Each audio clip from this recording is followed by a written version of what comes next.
Hi viewers, তোমরা দেখছো তন্ত্রমন্ত্র জ্যোতিষ বিষয়ক Facebook page, YouTube channel astro Hirendra. আর আমি তোমাদের সঙ্গে আছি, তোমাদের অ্যাস্ট্রো ফ্রেন্ড জ্যোতিষ আচার্য শ্রী হীরেন্দ্র দাস শাস্ত্রী।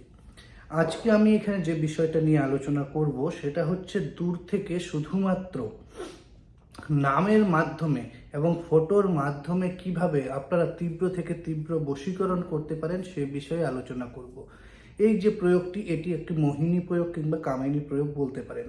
অর্থাৎ যাকে আপনি বশীকরণ করছেন, তবে এই জায়গাটা মাথায় রাখবেন যে এই কাজটি শুধুমাত্র তার উপরেই করা সম্ভব যার সঙ্গে আপনার সম্পর্ক ছিল, সে আপনাকে ধোঁকা দিয়ে অন্য জায়গায় সম্পর্ক করছে কিংবা আপনার সঙ্গে তার সম্পর্ক খারাপ হয়েছে, আপনি চাইছেন সম্পর্কটা পুনরায় ঠিক হোক। এরকম একমাত্র কেসেই এই বশীকরণ ক্রিয়াটি করা যাবে। এই কাজটি যদি আপনি করেন, যাকে আপনি বশীভূত করতে চাইছেন, মানে কামিনী বশীকরণ নামেই আপনারা বুঝতে পেরেছেন, আমি ভেঙে বলতে চাই না বিষয়টা। আশা করি আপনারা বলতে আগরতলা এতটুকুন বুঝতে পেরেছেন। যাই হোক, তবে এটি একটি গুরুমুখী প্রয়োগ করতে গেলে গুরু অনুমতি অবশ্যই দরকার হবে। ভিডিওর কমেন্ট সেকশনে অবশ্যই অনুমতির জন্য কমেন্ট করতে ভুলবেন না। তো মূল আলোচনায় আসা যাক। এই কাজটি করতে গেলে আপনাকে শুক্লপক্ষের প্রথম শুক্রবার কিংবা রোববার দিন কাজটি করতে হবে। এই কাজটি করার জন্য আপনাকে বাজার থেকে সর্বপ্রথম ভূর্জপত্র কিনে নিয়ে আসতে হবে। ভূর্জপত্র যে কোনো দশকর্মা দোকানেই কিনতে পাওয়া যায়।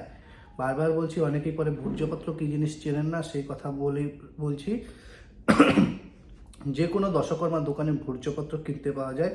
সেই ভূর্জপত্রের ওপরে ভিডিওতে যে নকশাটি দেখতে পাচ্ছেন, সেই নকশাটি সবুজ রঙের কোনো কালি দিয়ে এঁকে যে কোনো কুল গাছ, কুল অনেকেই আবার ফুল শুনবেন না, ফ্লাওয়ার নয়, কুল যেটাকে কেউ বড়ই বলে, সেই কুল গাছের যে কোনো একটি উঁচু ডালে আপনাকে সবুজ সুতো দিয়েই বেঁধে ঝুলিয়ে দিতে হবে।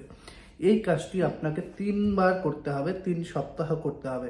যদি এই কাজটি করতে পারেন, কাঙ্ক্ষিত ব্যক্তি কিন্তু আপনার প্রতি উতলা হবেই। এই জিনিসটি যেটি বেঁধে দিয়েছেন সেটি হাওয়ায় যত বেশি দুলবে, সে ব্যক্তি আপনার প্রতি তত বেশি দুর্বল হবে, আপনার জন্য সে ততটা পাগল হবে। তো যাই হোক, আজকের জন্য এতটুকুই। আবার আগামীকাল দেখা হচ্ছে। ততক্ষণ সবাই ভালো থাকবেন, সুস্থ থাকবেন। ধন্যবাদ।